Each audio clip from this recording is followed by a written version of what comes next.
Baik, Bismillahirrahmanirrahim. Assalamualaikum warahmatullahi wabarakatuh. Alhamdulillah, salatu wassalamu ala rasulillah, Nabi Mustafa Muhammad ibn Abdillah. Asyhadu an la ilaha illallah, wa asyhadu anna Muhammadan abduhu wa rasuluhu. Allahumma salli ala Sayyidina Muhammad. Wa ala ali Sayyidina Muhammad. Allahumma la ilma lana illa ma 'allamtana innaka antal alimul hakim. Wa la fahma lana illa ma fahamtana innaka antal jawadul karim. Wa la hawla wa la quwwata illa billahil aliyyil adzim.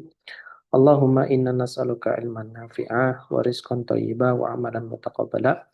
Allahumma inna a'udzubika min ilmin la yanfa' wa qalbin la yakhsha wa amalin la yurfa' wa du'ain la yusma'. Allahumma akhrijna min dhulumatil wahm wa akrimna bi nuril fahm waftah alaina bi ma'rifatil ilm wa anshur alaina rahmataka wa dzakirna ma nusina ya arhamar rahimin. Alhamdulillahi rabbil alamin. Oke, kita akan lanjutkan lagi pengajian kita di bab fi faslun fi aqsaman najasatin. Setelah sebelumnya kita sudah tuntas mengenai fi ma yatahuru minan najasah, selanjutnya kita lanjutkan di fi aqsami najasati. Qala musannif radhiyallahu taala anhu wardahu an najasatu salathatun mughalladzatun wa mukhaffafatun wa mutawassitatun. Najis ada tiga jenis. Pertama ada namanya mughalladzah, yang kalau kita sering bilangnya najis berat. Mukhaffafah yang ringan, mutawassithah itu antara mughalladzah dan mukhaffafah. Mughalladha, al-mughalladzatu najasatul kalbi wal khinzir. Jadi najis anjing dan juga najis babi. Wa far'i ahadihima, dan yang menjadi cabang. Maksudnya anak dari keturunan anjing ataupun anak dari keturunan babi ataupun persilangan antar keduanya, misalnya anjing dengan makhluk lain, terus nanti dia punya apa namanya punya anak. Nah, anak dari hasil persilangan itu juga pun ikutan najis mughalladhah juga. Wal mukhaffafatu baulus sobi. Baul itu artinya itu kencing. Kencing dari sobi, anak kecil. Alladzi, yang mana anak kecil itu lam yata'am, belum pernah mengkonsumsi selain ghaira labani walam yablughi al-haulaini. Dia itu umurnya, dia hanya mengkonsumsi air susu ibunya saja dan belum sampai mencapai haulaini. Haulaini itu adalah 2 tahun. Wal mutawassithah, dan adapun mutawassithah itu sairun najasat. Sisa-sisa najis-najis yang lainnya. Ataupun apa? Najis-najis yang lain selain yang tadi disebutin itu masuknya ke dalam najasah. Oke. Diharapkan setelah kita mempelajari ini, kita bisa dengan pasti dan yakin bagaimana cara kita bisa membersihkan najis-najis tersebut. Karena najis itu pada umumnya dia akan menjadi penghalang dari sehatnya sholat. Makanya ulama mengatakan an-najasatu huwa mustaqdzaratun. Sesuatu yang tidak mengenakan atau sesuatu yang kalau bahasa kita mungkin sesuatu yang menjijikan. Yang sesuatu yang menjijikan tersebut yamna'u sihhatas shalah. Yang sesuatu yang menjijikan itu terhalang dari sehatnya sholat. Kan sholat itu punya nanti insya Allah di bab berikutnya kita akan bahas tentang mengenai syarat sahnya sholat dan syarat wajibnya sholat. Di antara syarat sahnya sholat adalah dia harus suci. Nah gitu. Haitsula murakhasin, yang mana dia tidak punya sesuatu yang meringankan halnya tersebut. Oke. Jadi najis itu adalah mustaqdzarun, sesuatu yang menjijikan. Najas adalah mustaqdzarun, sesuatu yang menjijikan, yang yamna'u yang menghalangi sesuatu yang menjijikan ini sihatas sholat, sehatnya dari sholat. Dari segi la murakhos, yang dia itu nggak punya sesuatu yang murakhos, yang menjadikan dia itu boleh untuk melaksanakan sholat tersebab ada najis. Nah, di mustaqdzarun yamna'u sihhatas sholah haitsu la murakhas, yang mana dia itu dari sisi tidak ada murakhas. Nah, emang kalau ada murakhasnya bisa kita sholat Ustaz? Bisa. Semisal orang yang sholat dalam keadaan dia itu tidak menutup aurat dan juga dia itu misalnya dia tidak punya pakaian bersih lagi itu, dan akhirnya dia itu sholat dengan keadaan seperti itu. Nah itu boleh dikatakan sholat dalam keadaan seperti itu, dalam keadaan dia udah nggak punya baju yang bersih lagi, ya, dia udah nggak punya baju bersih lagi, lebih-lebih lagi dia juga itu nggak bisa membersihkan si baju tersebut karena air sedikit, maka dalam keadaan seperti itu seseorang boleh sholat dalam keadaan ala kadarnya, ya yang seperti itu, tetapi dia punya kewajiban untuk mengulang sholatnya. Maka dalam hal ini disebut sebagai namanya faqidut tohu roini. Orang yang kehilangan dua kesucian. Suci karena dia wudhunya, apa karena dia pakai tayamum. Kehilangan suci yang kedua karena pakaiannya nggak suci, tersebab ada najis yang ada dalam pakaian tersebut. Nah itu dia boleh sholat dalam keadaan seperti itu, tapi wajib mengulang sholatnya. Yang kedua, misalnya orang yang istinja pakai batu gitu loh. Itu juga termasuk orang yang dia itu ada murokhos. Orang yang ada murokhosnya. Dia sah menjadi imam dalam sholat. Dia sah menjadi imam dalam sholat. Dan dia ya boleh-boleh aja dimakfu najis yang dia sucikan dengan istinja tersebut. Karena istinja itu kan kalau kita sepakati dia apa namanya tidak mensucikan, nah gitu, hanya menghilangkan ainun najasahnya, nah gitu kurang lebih itu. Maka dalam keadaan dia dalam dua keadaan ini berarti dua orang ini dalam keadaan murakhos. Lalu apa yang nggak ada murakhosnya Ustadz? Yang nggak ada murakhosnya adalah mughalladhah, mukhaffafah, dan mutawassithah. Oke. Kapan seseorang itu kena najis mughalladhah? Yaitu ketika seseorang mendapati kotoran ataupun basah dari tiga jenis hewan ini. Pertama itu adalah anjing, yang kedua adalah babi, yang ketiga adalah far'un dari anjing dan babi tersebut. Artinya, ketika kita memegang sesuatu yang basah dari ketiga jenis hewan ini, maka tangan kita ataupun baju kita ataupun nanti air, apa namanya, air lah bahkan ya, air kita yang terkena najis itu dihukumi mutanajis semua. Dia wajib dibersihkan dengan cara yang nanti insya Allah akan disebutin. Tangan kita wajib dibersihkan, gitu. Dibersihkan 7 kali, yang salah satu di antara 7 tersebut harus pakai turab ataupun tanah yang nanti akan disebutin. Begitupun juga dengan khinzir juga pun sama. Dan juga yang menjadi cabang di antara keduanya. Tuh. Artinya kalau ada kotoran babi, kotoran anjing, terus terus anjing tersebut misalnya nyipratin karena dia basah gitu ya, dia akhirnya nyipratin bulunya tersebut dan kecipratan ke kita, nah itu juga pun termasuk juga kena najisnya kita juga. Babi juga pun begitu juga.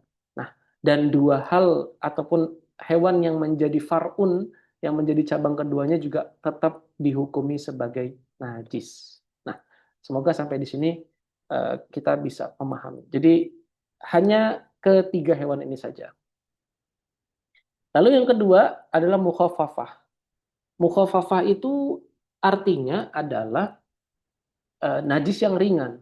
Yaitu apa? Apa namanya? Kencingnya sobi. Perhatikan di sini sobi anak laki-laki, bayi laki-laki.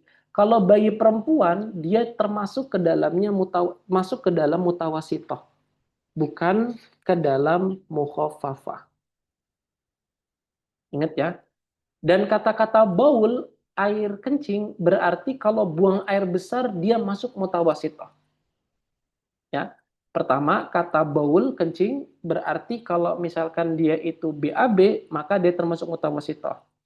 Terus yang kedua, sobi artinya adalah anak laki-laki, maka kalau anak kecil perempuan maka dihitung dia termasuk mutawasitoh. Oke. Yang kedua, yang mana anak kecil ini itu belum makan selain makan laban orang tuanya atau ASI. Atau ASI. Terus ada pertanyaan, Ustadz, kalau misalkan anak tersebut, biasanya kebiasaan orang-orang di sini dan kebiasaan orang Indonesia mungkin sudah mulai ramai, ada istilah namanya ditahnik. Ditahnik. Tahnik itu adalah semacam apa ya? Eh, jadi ada kurma, kurma basah ataupun kurma kering, itu dikunyah-kunyah sama orang solih, salah satu orang solih, kemudian didoakan. Terus hasil dari kunyahan si orang solih ini tadi dimasukkan ke dalam mulutnya anak kecil ini. Nah, dalam proses teknik ini kan berarti kan dia makan selain dari laban ibunya, betul? Nah, tapi para ulama mengatakan kalau bayi yang ditahnik itu dia tidak termasuk apa namanya najisnya itu mutawasitoh, tapi masih tergolong mukhafafah. Jadi masih tergolong dia masih mengkonsumsi laban atau air susu ibunya. Ya, jadi kalau di teknik ada anak kita di teknik misalnya ataupun nanti ponakan kita di teknik juga pun begitu misalnya, maka teknik itu tidak membatalkan dia ataupun tidak menjadikan uh, buang air BAK dari anak kecil tersebut menjadi najis mutawasitoh. Dia tetap menjadi najis yang mukhafafah. Gitu ya. Terus berikutnya, walam ya belugh haulaini. Dan di anak itu tadi, selain dia tidak selain mengkonsumsi uh, air susu ibunya, maka dia juga tuh, dia belum sampai 2 tahun. Ustadz, kalau misalkan kita bingung atau misalkan kita ragu, apakah anak ini masuk 2 tahun atau belum 2 tahun? Maka jawaban dari para ulama, ketika kamu ragu apakah anak ini 2 tahun atau belum 2 tahun, maka keraguanmu tersebut menjadikan air kencing anak kecil laki-laki tadi itu masuk ke dalam najis mutawasitoh dan bukan mukhaffafah. Ya, jadi syaratnya dari penjelasan mukhafafah ini dia itu haruslah air kencing, yang kedua anak laki-laki, yang ketiga anak laki-laki ini belum makan apapun selain ASI orang tuanya, gitu ya. Yang ketiga dia belum mencapai usia 2 tahun. Oke. Yang terakhir mutawasitoh adalah najis yang umumnya kita temui di rumah, di jalan, di tempat-tempat lainnya. Nah, ini masuk ke dalam najis-najis mutawassithah. Oke. Baik, tafadhol kalau di sini ada pertanyaan dari hal-hal yang belum dipahami.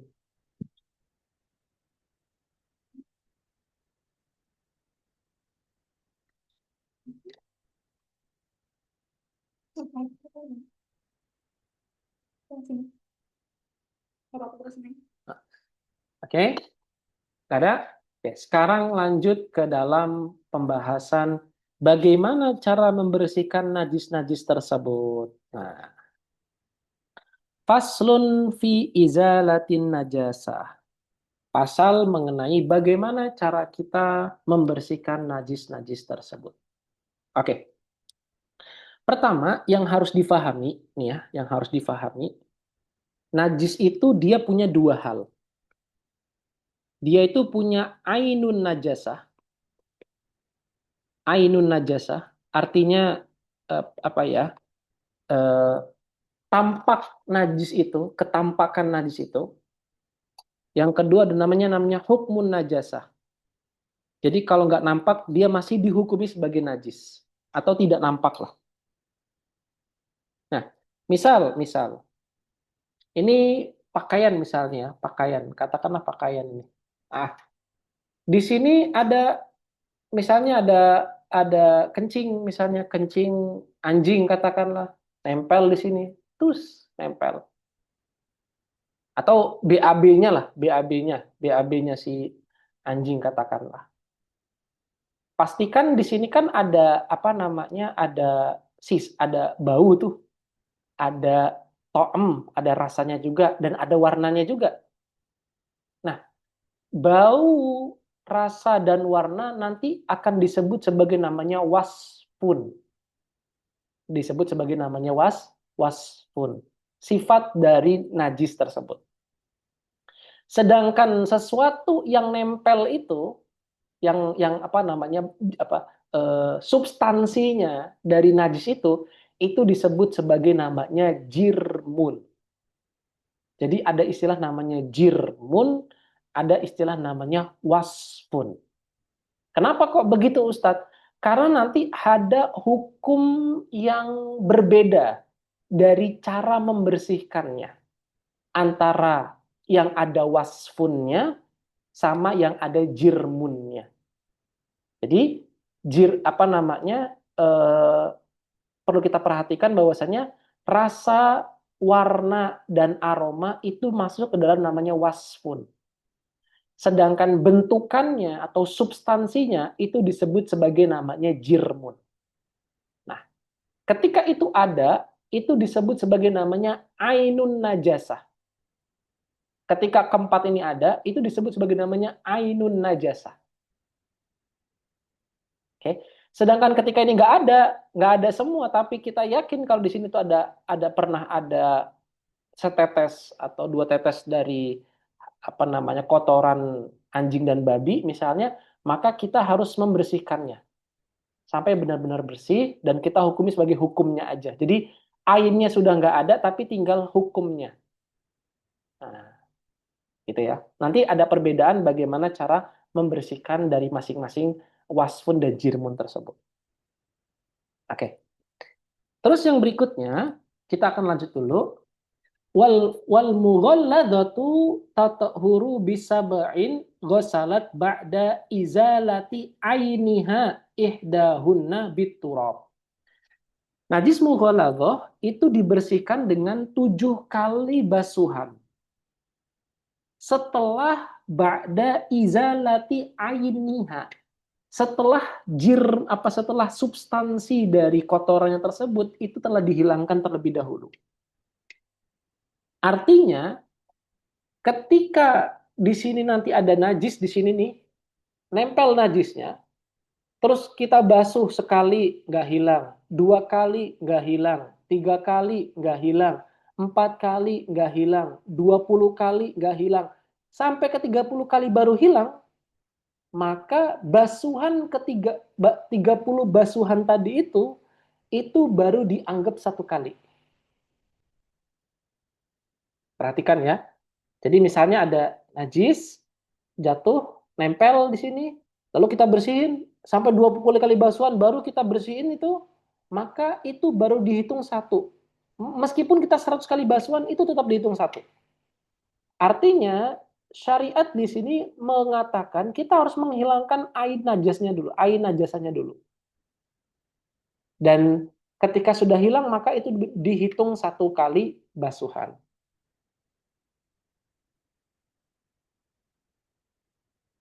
Gitu ya. Nah, yang dimaksud dengan ainun najasah di sini adalah wasfunnya juga beserta jirmunnya.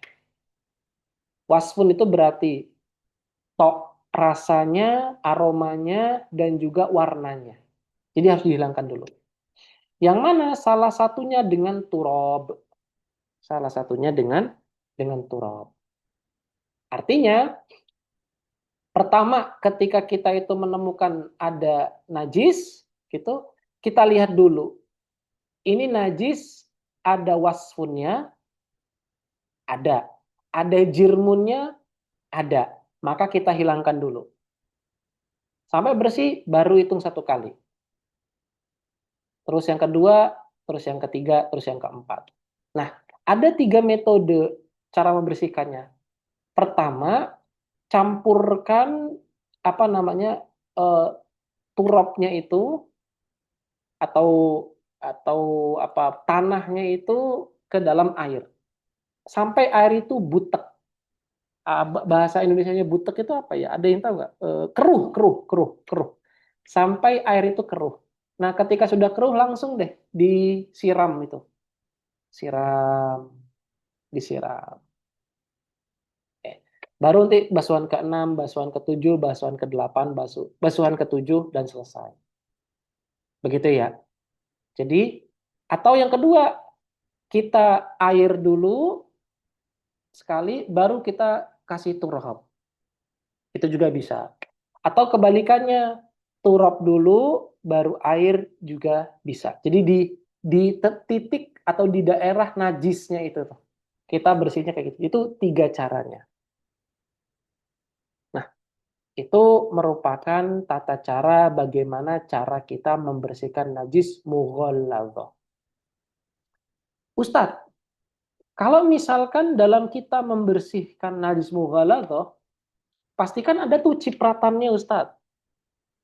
Nah, cipratan kan namanya kita bersihin kan pasti kan ada kecipratan. Nah, cipratannya itu, cipratannya itu termasuk juga ke dalam sesuatu yang najis ini. Artinya, ketika kita bersihin gitu ya, bersihin sekali. Terus pas pada basuhan ketiga, baju kita kena ciprat tersebut. Prat gitu misalnya katakanlah, kecipratan. Apakah baju kita ini termasuk najis, Ustadz? Najis mughaladzah juga, Ustadz? Jawabannya ya. Baju kita, pakaian kita, kena juga najis mughaladzah. Lalu bagaimana cara membersihkannya, Ustadz? Apakah 7 kali lagi? Enggak. Karena tadi kita ini pas basuhan ketiga, kita bersihinnya, dan baru kecepatan di basuhan ketiga, maka baju kita itu sama seperti keadaan pakaian yang sedang kita bersihin ini.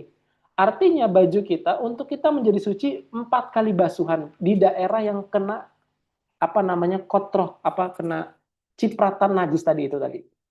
Jadi 4 kali juga, 4 kali sisa. Nah makanya hati-hati ketika kita membersihkan ya termasuk juga nyuci baju, terutama ya najis-najis yang lain. Hati-hati kalau ada najis. Karena air yang terciprat dari sesuatu yang najis tersebut itu juga termasuk ke dalam bagian dari najis.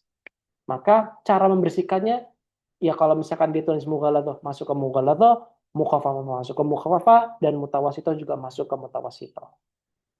Nah itu adalah seputar bagaimana cara kita membersihkan najis mughaladhah. Sampai di sini.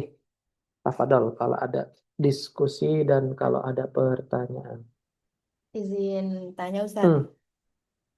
pernah lihat di konten gitu ya ada hewan yang masuk ke masjid. Nah hewannya itu babi gitu. Ah, Terus apa pihak masjid itu cara membersihkannya itu semuanya ditanahin gitu. Yang saya lihat ya videonya gitu. Nah apakah itu tepat? Tapi babinya itu nggak mati ya Ustadz, jadi cuma jalan-jalan doang gitu. Nah itu gimana Ustadz? Kondisinya kan tempat ya, tempat umum masjid gitu. Kan kalau misalkan tadi yang Ustadz contohin di part bagian tertentu aja, di baju misal atau di mana kan ini kalau lokasi atau tempat sesuatu itu ngebersihinnya gimana Ustadz? Atau Oke, udah baik. betul yang dijelasin di video itu? Oke, Bukan. baik. Oke. Jadi gini, baik. Jadi kita punya keadaan nih, ataupun rumah kita kan rumah itu terdiri dari 3 lantai lah ya. Ada lantainya lantai keramik, oke. Yang kedua lantainya itu lantai lantai tanah liat. Yang ketiga lantainya itu anggaplah lantainya itu kayak masjid lah, sejadah gitu. Oke, kalau misalkan ini saya pakai urutan dulu ya, karena tadi berkaitan. Nanti insya Allah terakhir saya jawab pertanyaan Mbak Linda. Kalau misalkan sejadah, misalnya sejadah kita ataupun karpet kita itu kena najis, anggaplah di sini najis mukhafafah, maka cara paling efektifnya adalah nunggu kering dulu. Setelah itu dia apa Ustadz? Ya sudah disiram, diguyur pakai air. Nah, pun juga kalau misalkan nanti ada kencing kucing misalnya, sama itu juga pun najis juga. Tapi cara membersihkannya gimana Ustadz? Nunggu kering dulu. Nunggu kering dulu. Nanti itu akan menjadi namanya najis hukmiyah juga. Jadi apa namanya? Nunggu kering dulu baru diguyur pakai daerah yang apa namanya? Daerah yang najis itu tadi. Mughalladz itu pun juga sama. Jadi apa namanya? Yang sekiranya di situ menjadi tempat apa namanya ada najis dan pasti ada najisnya, maka dia cara membersihkan juga sama. Apakah nunggu kering juga Ustadz? Ya boleh, kalau mau nunggu kering juga boleh. Kalau misalkan dia kebetulan basah, nunggu kering juga boleh. Dia membersihkannya pakai hal yang sama juga. Itu kalau di sejadah. Kalau misalkan dia itu di ini Ustadz, yang apa namanya rumah ataupun masjid yang dia itu dialaskannya tanah liat. Nah, perhatikan, kalau tanah itu enaknya adalah dia itu menyerap basah. Artinya kalau ada orang yang kencing, ada orang yang BAB, ada najis apapun, dia menyerap, si tanah itu menyerap air ataupun kelembaban itu tadi. Dan setelah kering, ya sudah kita bersihkan sebagaimana kita membersihkan najis mughaladhah. Itu ya. Nah, ya kalau misalkan yang saya juga pernah lihat, setahu saya yang apa namanya petugas masjid atau takmir masjid yang ada kemasukan babi itu sudah tepat itu cara membersihkannya seperti itu. Tuh, itu sudah tepat. Nah, jadi jawabannya tepatlah petugas masjid tersebut ataupun orang-orang di masjid tersebut membersihkannya dengan cara yang seperti itu. Oke, baik sampai di sini. Silakan kalau ada lagi pertanyaan. Ya, Ustaz. Berarti itu apa kita ratakan tanah gitu ya, Ustaz? Pakai Iya. tanah. Uh-uh. Yang sebenarnya kan gini kan, itu kan agak payah tuh Mbak untuk memastikan di mana saja nih tapakan Mm-mm. kaki si babi ini. Ya berarti ya udah kita langsung menghukumi semuanya aja dulu aja. Diratakan dengan tanah, habis itu baru dibasuh 7 kali. Siap, siap, Ustaz. Syukran, Ustaz. Ya apa? Baik, tafadhol kalau ada yang lain lagi. Ustadz mau nanya Hmm. masalah apa yang ASI tadi nih, Ted. Kenapa tuh dia? Nah, di sini kan dikatakan bahwa ASI itu belum makan apapun selain ASI dan belum mencapai 2 tahun nih, Ted. Hmm. Sementara sekarang kebanyakan dari medis itu ASI itu yang eksklusif hanya 6 bulan dia, Ted. Hmm. Kebanyakannya sekarang. Nah, pertanyaannya mengapa ulama bukan zaman dulu juga ya, tapi sampai sekarang pun pendapat ASI dan belum mencapai 2 tahun itu masih sangat kuat ya Tet ya untuk dihukumin kita. Karena kan bayi itu kan sekarang kalau udah 2 tahun, sebelum sampai 2 tahun dia sudah kebanyakan memang sudah makan Disapi. makanan seperti manusia, sudah disapi juga Tet. Itu gimana Tet? Oke, jawabannya karena itu nas Al-Quran yang pasti bilang. Itu Oh, ya. nas Al-Quran Mas.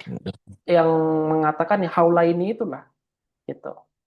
Kalau saya nggak salah ingat itu ada di Quran surat Al-Baqarah. Nah, jadi Ya itu baik nas Tet. Al-Quran. Jadi makanya ulama ya hanya ngikut itu saja. Tapi kalau toh nilalanya ada perkembangan zaman, ya tetap hukum nggak berubah. Gitu, hukum nggak berubah. Tetap patokannya 2 tahun. Siap, siap. Oke, silakan yang lainnya. Ada lagi. Ustadz mau Heeh, nanya yang tentang ainun najasah. heeh, Itu kan ada rasa, warna, dan aroma ya. betul.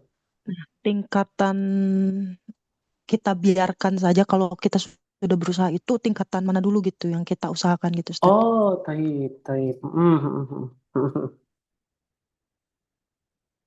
Ada lagi? Udah. Itu dulu. Oke, taib. Ya, benar. Ini tadi ada yang ketinggalan. Syukuran Mbak Pula untuk nanyain. Oke.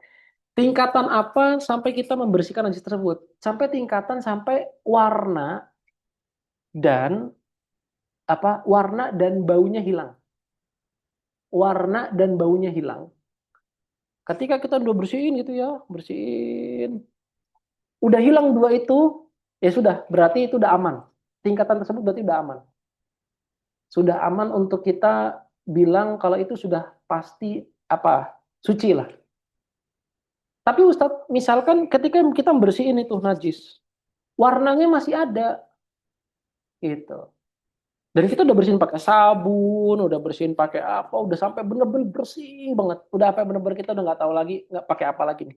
Nah, dalam keadaan kita sudah tidak mampu lagi dan sulit untuk menghilangkan najis tersebut, dan nggak mungkin kan kita potong pakaian tersebut atau kita gunting itu kan nggak mungkin kan. Maka dalam keadaan tersebut kita dimakfukan. Ingat ya, beda antara kata makfu sama kata tohir. Makfu itu artinya itu masih ada najis, tapi najis itu boleh dipakai untuk sholat. Tapi benda itu, apapun barang itu masih dalam keadaan najis. Tapi karena sulit, maka diperbolehkan untuk melakukan sholat. Jadi dalam pada taraf apa Ustadz? Ya pada taraf ya sampai hilangnya warna dan juga bau. Itu sampai taraf seperti itu kita harus membersihkan. Udah pastikan, udah berarti pasti udah tohir berarti. Kalau masih ada warnanya dan kita udah bersihin, ya sudah itu menjadi makfu, bukan tohir tapi makfu. Bedakan antara makfu sama tohir.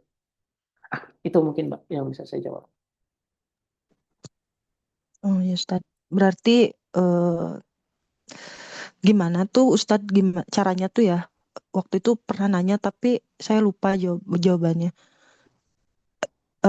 Mengidentifikasikan rasa gitu. Sementara kan rasa apa yang dirasa gitu kan. Nah, Sementara itu kan najis masa dirasain gitu. betul, betul. Makanya kalau yang pernah saya dapat itu tokmun itu dia nggak menjadi prioritas utama untuk diklasifikasikan. Karena yang menjadi utama itu adalah laun, warna dan juga bau. Jadi tokmun itu ya sudah nggak menjadi agak sedikit untuk kalau misalkan sudah nggak ada ya sudah nggak ada gitu dianggap nggak ada. Sekiranya sudah nggak ada ya udah itu dianggap nggak ada. Tapi kalau laun dan warna dan juga bau itu masih tetap kalau misalkan ada berarti itu masih ada ainun najasah. Jadi dua ini saja, laun sama warna dan juga si bau. Oh, berarti tingkatan waktu itu dulu saya pernah nulis malah tingkatan yang pertama rasa gitu Ustadz.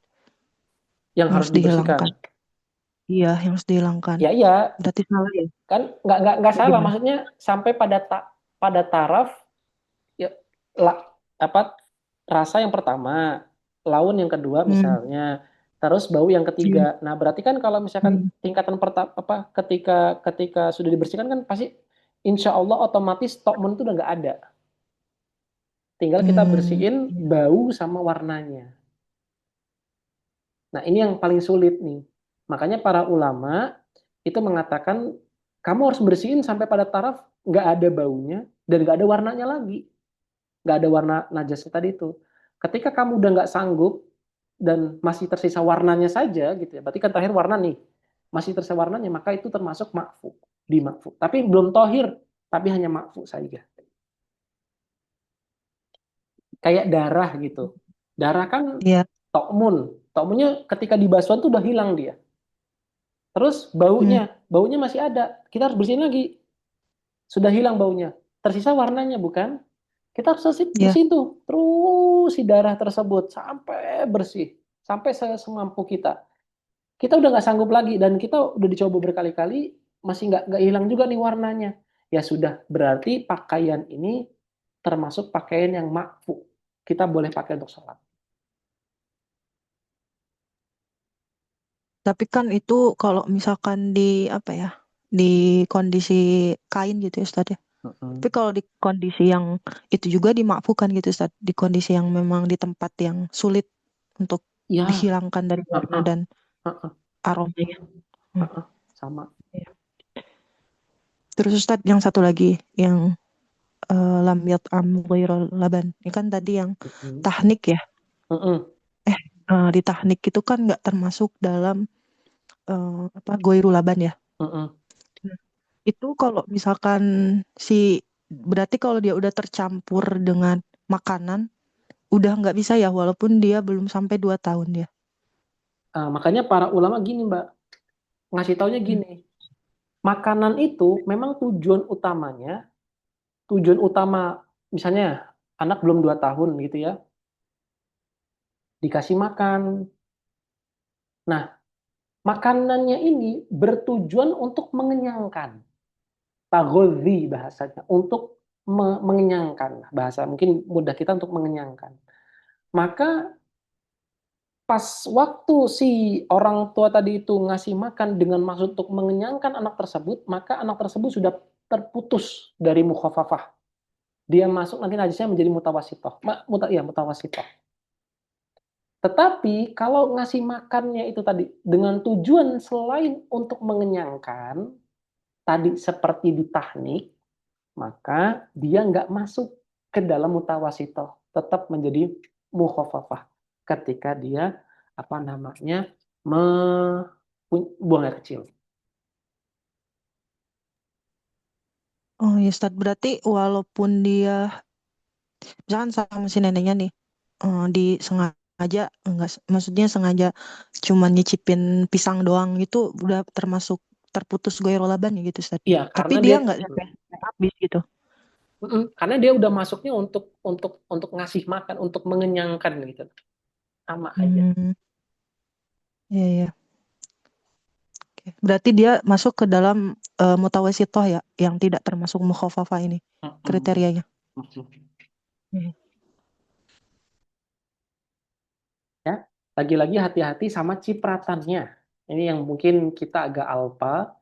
Cipratannya hati-hati sama cipratannya. Jadi air tersebut yang niprat ke kita itu termasuk dalam bagian najisnya juga. Ya. Misal ada gini nih, Ustadz, ini kasus mungkin.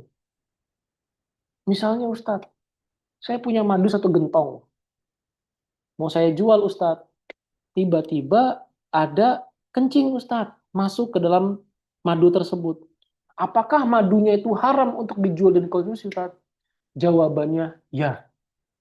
Madu tersebut haram untuk dijual dan haram untuk dikonsumsi. Kenapa? Karena ada setitik najis yang masuk ke dalam madu tersebut, yang mana setitik ini akan merubah hukum 1 gentong madu tersebut. Terus gimana Ustadz cara bersihinnya Ustadz? Kan saya pasti rugi dong. Karena saya jual madu ini Ustadz. Gimana cara bersihinnya? Nah, itu oleh para ulama ada namanya hiyan atau hilah. Hilah itu kayak semacam kasus dalam sebuah syariat, ada kasus, tapi dengan kita melakukan sesuatu, kasus itu menjadi dimaafkan ataupun dihilangkan kasusnya. Nah, ulama bilang dalam kasus madu ini yang pernah dicontohin ya, yang pernah dicontohin itu, jadi ada orang punya madu 1 gentong, tiba-tiba ada najis masuk, 1 tetes najis masuk. Nah, bagaimana cara membersihkan si madu tersebut biar bisa dijual dan bisa dikonsumsi? Jawaban dari para ulama mengatakan, udah madu tersebut kalian kasih ke lebah. Nanti lebah tersebut akan memberikan lagi madunya, dan madunya tersebut menjadi suci lagi. Jadi kita udah madu 1 gentong nih, kita kasih makan nih si lebah-lebah, kita kasih ke lebah-lebah itu untuk makan lagi. Nanti kita ambil lagi. Nah itu nanti apa hasil dari makanan lebah tadi itu akan memberikan apa ya, memberikan hukum yang berbeda. Artinya kita nanti boleh mengkonsumsi makanan dari hasil dari lebah tadi itu. Kan lebah makan hasil dari apa namanya madu 1 gentong yang kena najis tadi itu, dimakan sama dia keluar madu. Nah, keluar madu si apa lebah tadi itu boleh kita konsumsi. Nah, itu kurang lebih contoh yang pernah diberikan. Tapi saya belum kegambar sih gimana caranya kok madu bisa seperti itu tuh belum kegambar saya. Tapi yang pernah disampaikan oleh ulama kayak gitu kurang lebih. Oke.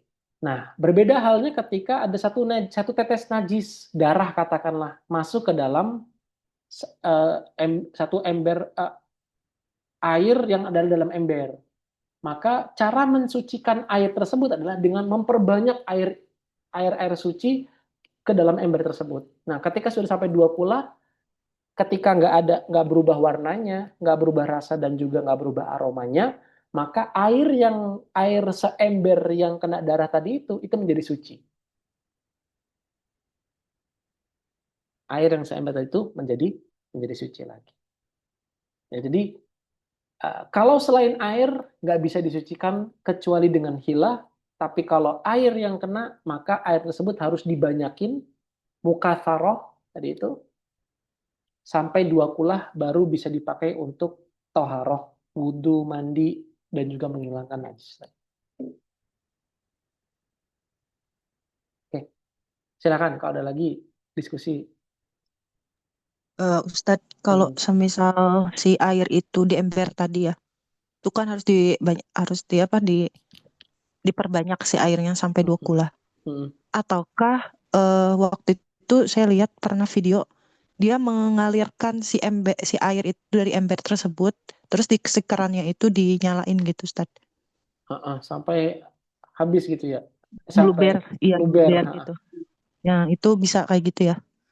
Itu wallahu a'lam sih, Pak. Mungkin bisa, tapi kayak jadi gimana ya? Jadi kayak sia-sia dong akhirnya. Jadi membuang-buang air jatuhnya.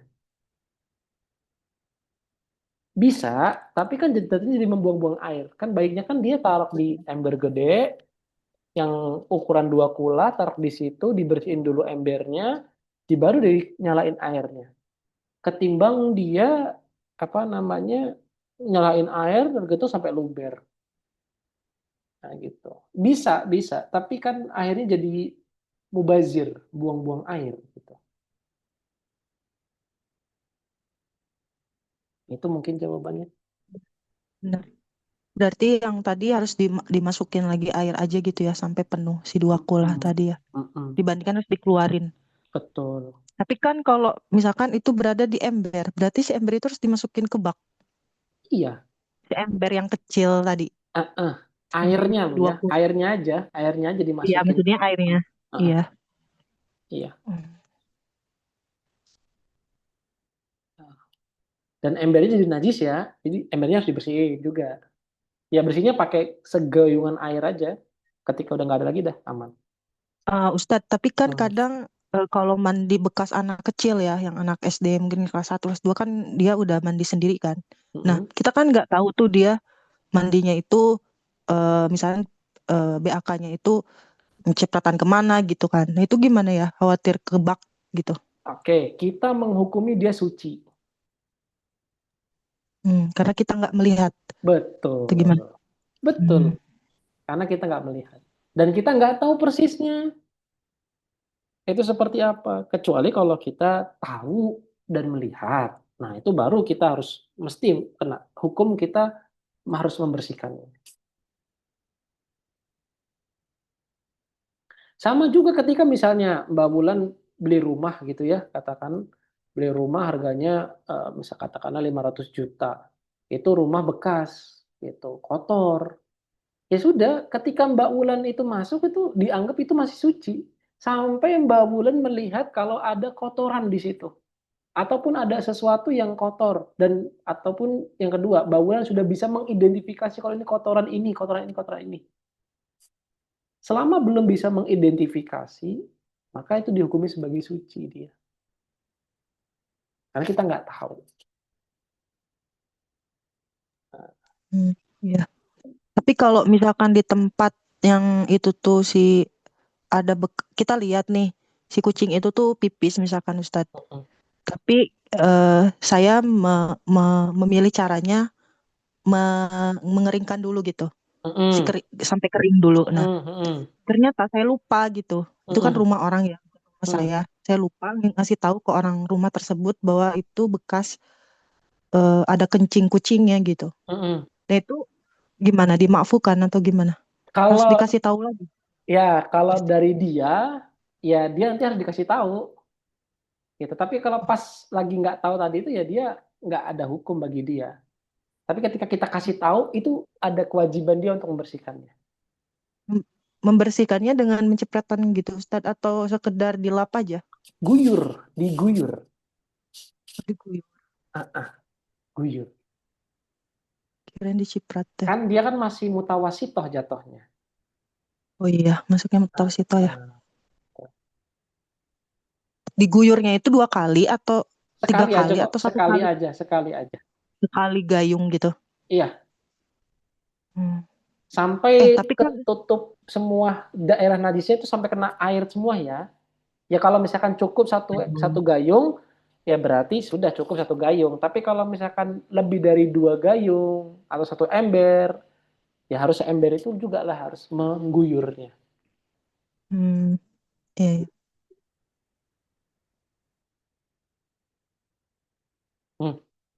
Ada lagi yang lain? Diperhatikan ya, apalagi yang perempuan juga kan lebih ada kewajiban lebih juga. Selain nanti di darah haid, darah nifas, dan juga darah istihadahnya itu masuk dalam list mutawasitah juga. Oke, cukup ya yang kedua. Ada ketinggalan. Silakan Pak. Tentang ini Tat, yang najis mukhaffafah tadi Tat. Itu kan dikatakan air kencing bayi laki-laki, kemudian yang menyusu ke ibunya ya. Ya. Kalau dia tidak menyusu, dia digantinya dengan susu formula, apakah masuk di kategori sini? Masuk ke dalam, tidak masuk ke dalam mukhaffafah. Jadi masuknya kemana? Masuknya ke mutawasitoh. Oh, ya. Oke. Kemudian ini Pak, kasus kejadian kemarin ada anak orang tua yang membawa anaknya sholat ke masjid. Oke. Kemudian anak ini muntah di karpet masjid, Pak. Itu kemarin saya lihat itu membersihkannya hanya dielap, kemudian hanya dikeringkan aja lah. Apakah itu sudah menghilangkan najis? Belum. Jadi gini, kalau misalkan ada muntah, oke, kita kita ambil dulu pakai lap, ambil lap, kain. Kayaknya kan jadi najis nih. Iya. Taruh, dibersihin. Oke, nah nunggu kering aja, nunggu kering si bekas muntahan tadi itu, karpetnya nunggu kering. Kan nggak mungkin kita gotong cocok gitu kan. Udah nunggu kering aja. Nunggu kering, setelah kering nanti baru dilipat, lipat. Udah deh, nanti pas udah sampai ada waktu senggang diguyur sampai kering lagi. Udah selesai. Artinya tetap dibersihkan lagi Tat ya? Betul, tetap dibersihkan. Oke, ya Tat. Satu lagi Tat. Kadang kan kalau ke masjid itu kita ada kejatuhan kotoran burung ya, atau tai cecak yang masih basah itu gimana Tat? Sama, itu dihukum mutawasitoh berarti. Oh sama juga? Oke, siap. Ya Tat, sekarang Tat. Ya, nah ini berarti penting untuk para petugas masjid sebenarnya. Benar, penting. Penting banget ini ilmu ini untuk apa ya, kita sebagai orang tua dan ibu-ibu juga sebagai yang punya tugas lebih di rumah gitu. Dan nanti kalau misalkan Pak Boni, Mas Aldari, Mas Eka gitu, saya jadi petugas masjid juga harus cerdas dalam fikih ini. Karena ini bisa bicara soal jamaah banyak. Nah, itu ya. Ada lagi kasus apa lagi ya? Misal ya udahlah, mungkin itu dulu lah paling lah yang bisa saya sampaikan juga. Ya. Yang berikutnya, wal mukhaffafatu. Sedangkan najis mukhaffafah bersihnya gimana Ustadz? Tatahuru biroshin. Jadi ros itu, tahu ya semprotan itu ya Mbak ya? Semprotan itu kan. Nah, jadi ros itu adalah kita nyemprot sekali ke daerah najis. Dengan syarat semprotan kita itu ya sekali, itu namanya ros. Nah, ada istilah kedua namanya mukatharoh atau mughalabah. Apa itu Ustaz mukatharoh atau mughalabah? Mukatharoh mughalabah itu artinya kita nyemprot pakai semprotan itu tuh 5 kali. Pasti kan ada tetesan air tuh ya. Nah, ketika diperes ada tetesan air tuh. Nah, itu namanya mukatharoh. Jadi itu di atasnya rosyun. Jadi kalau rosh itu sekali dan dia nggak ada, kalau diperes itu nggak ada air yang jatuh. Kalau mukatharoh kita semprot 5 kali dan ada jatuhan tetes-tetes, itu namanya mukatharoh atau mughalabah. Yang ketiga ada namanya sailan. Sailan itu gimana Ustaz? Kita nyemprot sampai 20 kali, kita peres itu kayak ada ngucur tuh dari pakaian tersebut atau dari benda tersebut air. Nah, itu namanya sailan. Jadi ada 3 tingkatan. Pertama ada namanya rosyun, yang kedua ada namanya mughalabah atau mukatharoh, yang ketiga ada namanya sailan. Ulama bilang di sini menggunakan rosyun. Berarti kalau rosyun itu semprotan sekali, ya kayak kita nyiprat, dan bekas si pakaian tersebut ketika diperes itu airnya nggak keluar, itu namanya rosyun kayak gitu. Nah, bersihnya dengan cara begitu ya.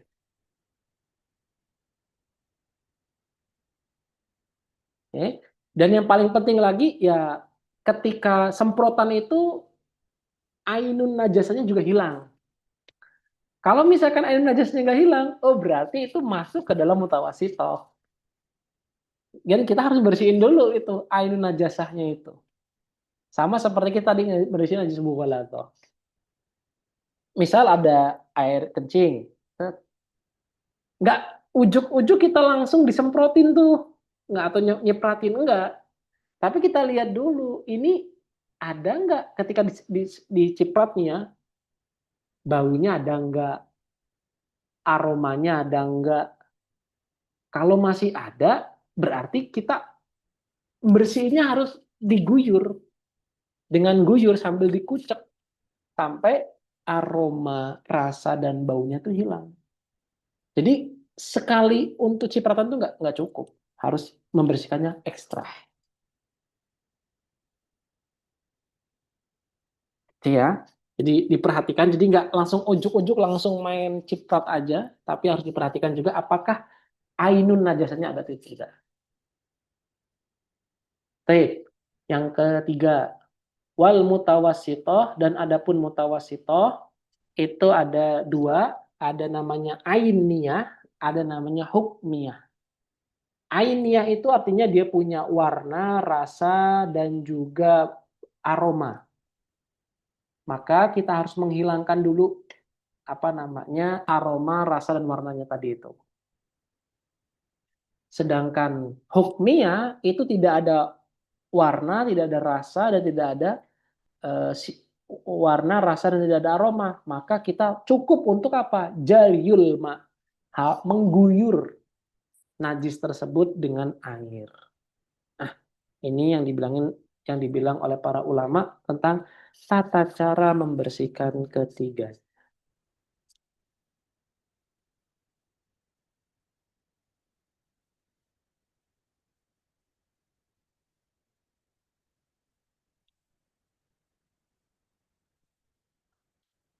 Ya. Oke, ada pertanyaan sampai sejauh ini? Yang mukhafafah tadi, paham cara cara bersihinnya? Ya, semoga paham lah. Eh, Nah, dikira saya tuh Ustaz birosyil ma'i itu bisa dicepratkan pakai jari gitu. Ternyata harus pakai semprotan gitu ya, yang kuat. ya Rosyil. pakai apapun sih Mbak, pakai apapun. Sampai air najasnya hilang. Kalau air najasnya hilang, maka tadi masuk ke muka taroh. Kita harus banyak lagi Hmm, tuh nyemprotinnya ataupun nyipratinnya. Terus kalau masih belum hilang juga, langsung ke sailan tadi itu. Kita hmm. nyemprotinnya sampai 20 kali, sampai kalau misalkan diperes itu dia keluar air. Sampai taraf seperti itu kita bersihin najis anak kecil itu tadi. Oh, berarti sampai basah banget gitu ya? Kalau misalkan gak hilang-hilang, Gak hilang-hilang. air, air Hmm. najisnya itu. Belum paham ya Iya, Mbak ya? iya. Atau, Berarti, Hah? hmm. Tapi kadang tuh apa bedanya dengan yang disikat atau dielap dengan apa tisu gitu, Ustaz? Beda, beda. Beda Mbak. Jadi gini nih, misal Berarti berarti gimana? berarti cuma ditisuk atau disikat itu belum menghilangkan gitu, Ustaz? Itu membantu. Tapi gini-gini, syariat itu bilang kayak gini loh. Misalkan katakanlah di sini ya, saya gendong anak saya. Ya. Di sini ada ini nih, di lingkaran ini nih ada bekas air kecil anak saya. Nah, Mm-mm. dilihat dulu ini atau yang kedua, mau langsung bersihin atau nunggu kering? Oke, saya nunggu kering. Nunggu kering. Kebetulan di sini panas misalnya, udah nunggu kering aja biar cepat. Oke. Saya ciprat dulu nih sekali, ciprat sekali, pakai tangan atau pakai semprotan, katakanlah begitu, semprotan. Ternyata ainun najasanya masih belum hilang. Maka saya pakai martabah yang kedua, muka taroh. Saya tambahin lagi 5 kali cipratan atau 10 kali. Terus dilihat lagi, oh ternyata masih belum hilang juga. Saya pakai yang ketiga, martabat yang ketiga. Saya pakai semprotan sampai 100 kali. Disemprot-semprot terus. Semprot terus.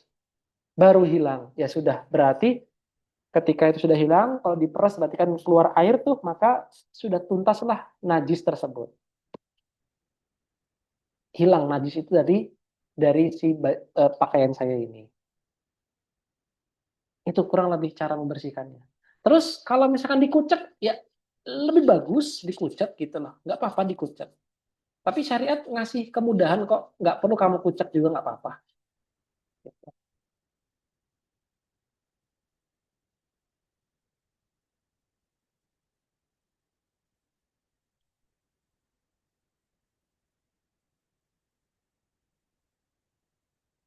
Oke?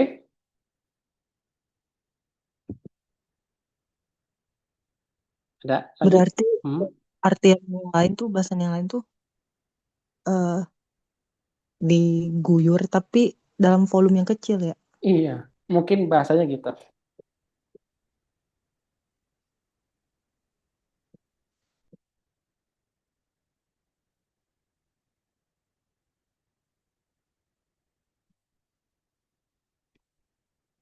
Oke? Nah, ya, silakan kalau ada lagi. Ini ingat ya, perbincangan kita tentang di sini hanya pada benda-benda yang padat. Hanya pada benda-benda yang padat. Karena nanti ada hukum lain lagi ketika dia masuk ke dalam benda cair. Atau bahasa para ulama itu ma'iat sama ma'un. Ada hukum yang berbeda. Dan yang kita bicarakan ini hanya seputar benda-benda padat saja. Termasuk badan kita juga termasuk benda padat.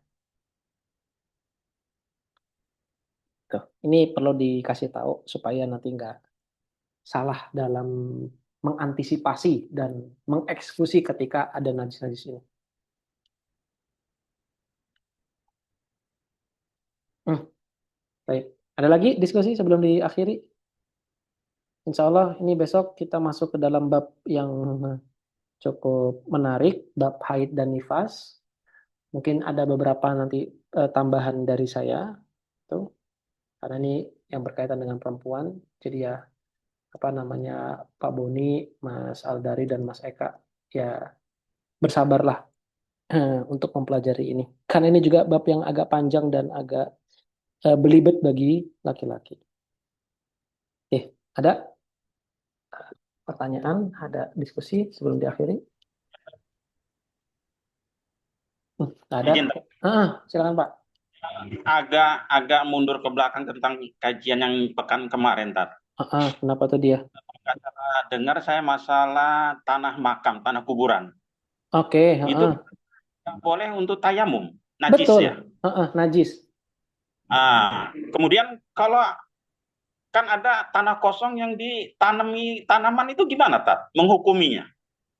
Tanah kosong Kan yang ada sebagian tanah makamnya masih kosong. Kemudian dengan pengurus makam itu kan ditanami kayak jagung, singkong, mantang. Itu hukumnya gimana makanan itu? Jadi yang dihukumi itu yang sekitar kuburan itu. Iya, ini di dalam pekarangan makam, Tat. Tapi tanah kosong. Oke, Toib. Mungkin perlu perlu dipastikan lagi, Pak. Jadi gini. Jadi yang dihukumi para ulama tanah nggak boleh dipakai itu tanah benar-benar kuburan yang ada gunungannya itu loh, Pak. Iya, kan di pekarangan makam itu kan nggak semuanya sudah terpakai, masih ada yang kosong, Tat. Betul. Nah, itu ditanami sama pengurusnya itu. Nah, itu kadang hasilnya kan ada yang dibagi-bagiin itu, Tat. Oke, gini coba ya, kita coba ilustrasikan ya, Pak ya. Ini katakanlah ini makam. Tanah makam. Ini ibaratnya ini batu nisannya, ini makamnya. Pemakaman. Ya. Terus misalkan anggaplah di sini juga ada, di sini juga ada, di sini juga ada, katakanlah. Ditanami di sini, gitu, tanamannya. Ya. Nah, mungkin kita harus cek lagi, Pak. Yang nggak boleh itu adalah ini tanah yang ada di dalam sininya nih, Pak. Nih. Oh, yang di pemakamannya maksudnya? Di gunungannya itu. Nah, di dekat nisan lah gitu ya? Iya, di gunungannya itu. Jadi kalau hanya di pekarangan, dia nggak apa-apa itu? Atau dikatakan najis? Itu diperhatikan lagi, apakah pernah ditanemin atau pernah dipakai atau enggak itu. Itu juga perlu dipastikan. Nah, kasus ini belum pernah, Tat. Belum pernah dipakai. Jadi memang ini kan ada pembelian tanah makam baru. Yang bagian atas itu yang sudah terisi, nisan-nisan. Kemudian yang di bawah kan masih kosong. Nah, itu ditanami sama pengurus makam. Oke, gini aja. Mungkin apa namanya langkah preventifnya, langkah bijaknya gini aja. Dikasih tahu aja, Pak, ada hukum lain. Daripada kita khawatir kan, kita udah tahu nih, daripada kita khawatir, Pak, saya kemarin ngaji gitu ya, bahwasannya tanah kuburan itu termasuk tanah yang najis. Dia itu kena mayit. Nah, hasil dari setiap tanaman yang tumbuh itu nanti juga bisa terkontaminasi gitu loh, najis. Dan tindakan preventifnya mungkin kita tanamin tempat yang lain. Karena saya sempat nyicip kalau rasa tidak berubah, tetap enak gitu. Sama kemarin ada sedikit perdebatan itu karena memang ada kasus kemarin, beliau mengatakan kalau yang tanahnya di atas makam nggak apa-apa katanya, tapi kalau tanah yang di bawah, yang artinya kalau hujan itu dialiri air, nah itu bolehlah katanya nggak dikatakan najis. Teman kalau dia posisi tanahnya di atas, kan ada kadang tanahnya miring itu, Tat. Nah, jadi kalau yang kosong di atas itu nggak apa-apa katanya begitu, karena nggak, kalau hujan tidak dialiri air dari nisan gitu. Oke, Taib. Ini menarik. Mungkin nanti coba tanya yang lebih fakih lagi, Pak. Mungkin, Pak. Mungkin nanti tanya yang lebih ini lagi, yang lebih paham tentang masalah ini.